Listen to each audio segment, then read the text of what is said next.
High. আগের পার্টে তো তোমার সাথে শেয়ার করেছিলাম যে জন্মাষ্টমীতে গেছিলাম মামার বাড়ি। তো দেখো ওখানে গিয়েই এই হলো তোমার গোপালের গিফট। আর এই যে গোপালকে স্নান টান করে বৌদি তুলে দিয়েছে হচ্ছে তার দোলনায়।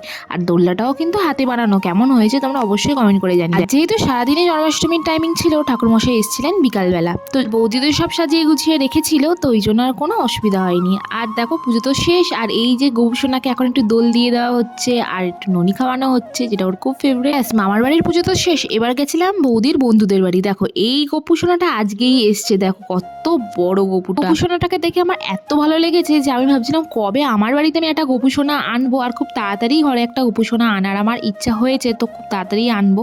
কিন্তু ওই যে সারাদিন আমি বাড়ি থাকি না, এটাই তো অসুবিধা হয়ে যায়। তারপর আরেকটা বৌদির বন্ধুর বাড়ি গেছিলাম, আর এদেরও সিংহাসনটা দেখো ভারী সুন্দর, সেটা হয়তো তোমাদের বলতে হবে না, তোমরা দেখলেই বুঝতে পারছো। আর এই যে ছোট্ট গোপু। তো চলো আজকে জন্মাষ্টমীর ব্লগটা এতটাই, কেমন লাগলো জানিও। তো চলো টাটা।